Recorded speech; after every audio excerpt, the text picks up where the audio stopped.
L'objectif premier, c'était de s'asseoir autour d'une table. C'est ça. Donc, on était dans la méthode, bien sûr. Nous pensons qu'à travers une première rencontre, chacun va venir avec son propre projet pour une sortie de crise.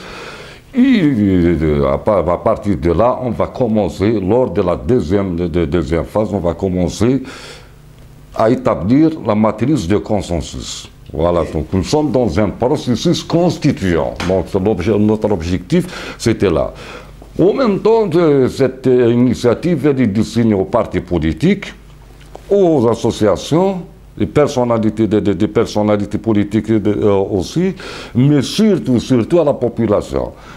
Jusque-là, on a tenu 38 rencontres à travers des fédérations. Donc, nous avons des fédérations à travers le territoire national. On a tenu des rencontres, des conférences avec la population. Nous ne sommes pas en concurrence avec qui que ce soit. Notre projet, il s'inscrit au-delà des personnes. Au-delà des partis politiques, c'est un projet, vous voulez bien, c'est un projet national. C'est pour y aller vers un changement. Il y a un problème de fond. Nous pensons qu'aujourd'hui, la sortie de crise doit passer par un dialogue sans exclusif, un dialogue avec toutes les parties. Je dis toutes les parties, nous donnons. Et si vous avez bien suivi les déclarations de nos amis de la CLTD qui sont pour une... Nous ne pensons pas changer une personne par une autre qu'on va régler le problème, tel que soit l'importance, même si c'est le président de la République. Nous avons déjà ici, nous avons eu combien de présidents de la République, combien de constitutions, rien n'a changé dans les faits, on est toujours dans l'impasse. Tout le monde est convaincu, sans le pouvoir, on ne peut pas y aller vers un changement. Donc c'est ça, je pense qu'il y a des divergences de fond avec nos amis de la CLTD, c'est par rapport à cela.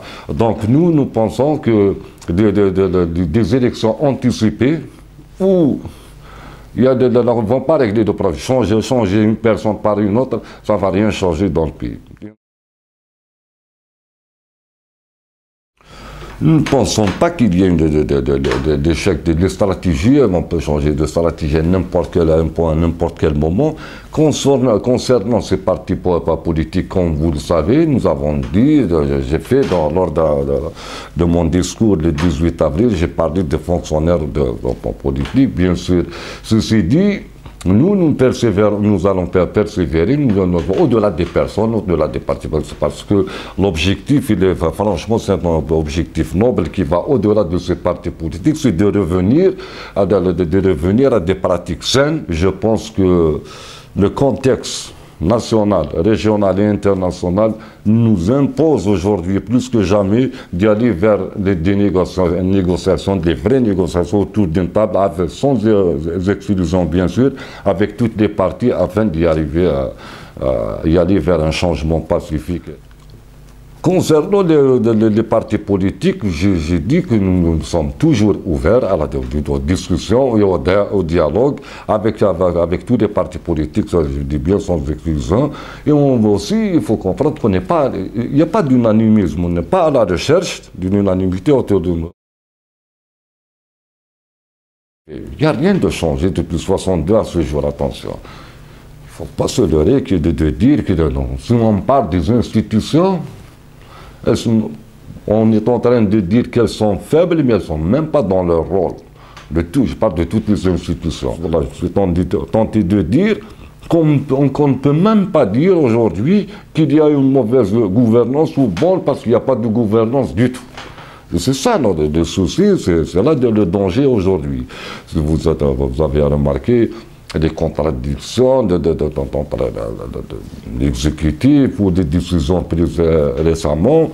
Donc, on a voté une loi, par exemple, concernant la violence contre la femme, qui est à ce jour bloquée au Sénat, Je pense, à l'état actuel des choses, les élections ne vont rien changer.